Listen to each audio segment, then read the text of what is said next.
And attackers are more interested in cloud data than your network. So yes and no. So this is a double-edged sword. So I hear this in conversations quite a bit. So people say, I don't care about your corporate machines. I just want to get on your cloud, and then I want access to all of the data that you're storing in your cloud. But, well, I mean, absolutely that is the golden goose, because that's where everything is stored, financial data, everything, right?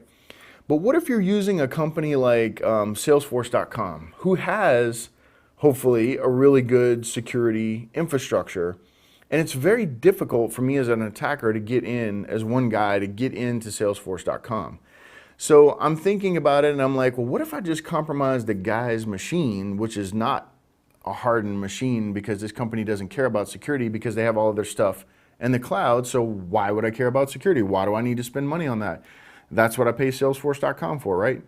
But you have an endpoint, and you use that endpoint to access that data.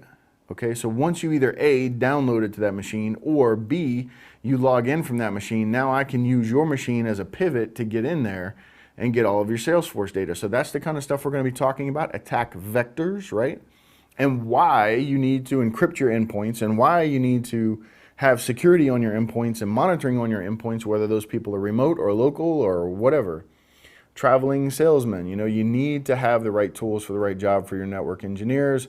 Otherwise, a breach is inevitable, and you better plan accordingly, right? You better hire a PR firm. You better be ready to go when it happens. And then if it happens, nobody panics. You've got a lockstep response, and hey, that's fine. That works. If that works for your company, then that's fine.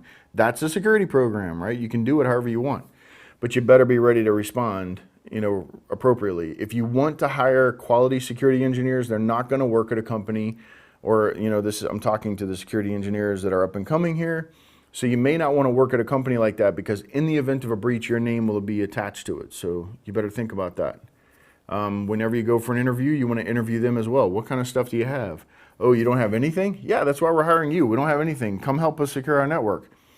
Well, gee, I just got my CEH, and Timberwolf told me that I don't really know anything yet. So is that a smart thing for me?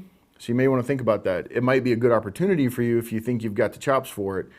But just make sure that they have a budget and stuff like that, that they're going to spend money on the program, they're going to buy their tools, they're going to give you some stuff that you can play around with, and give you some freedom to kind of go and hunt for stuff as well, which means you need a team of people. One guy cannot do all that, or one lady cannot do all that, right? So some people say the sheer volume of advanced malware is decreasing. I don't know if that's true. I don't necessarily agree with that. Maybe the families of it are decreasing, but the actual malware that's out there is getting ever more and more complex, and just huge in its actual surface of what it does. Even the binaries are getting bigger and bigger. So a lot of times they'll have one little bitty piece of software that will come in and drop all of this stuff on your machine, like rootkits. They're really small. They come in and then they bring down all the big stuff that's going to need to be running. So I don't know that I agree that people say the sheer volume of advanced malware is decreasing. That's probably a farce.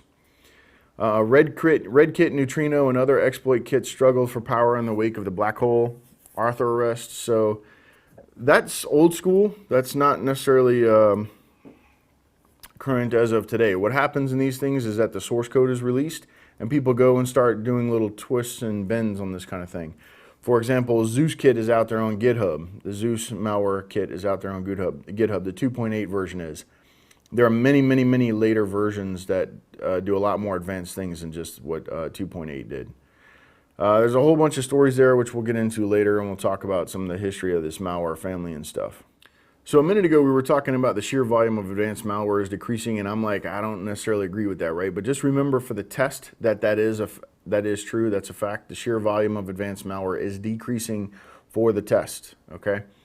The next bullet is we want to talk about the mistakes made in offensive security due to an attribution of an attack source. So mistakes are made in offensive security due to misattribution of an attack source.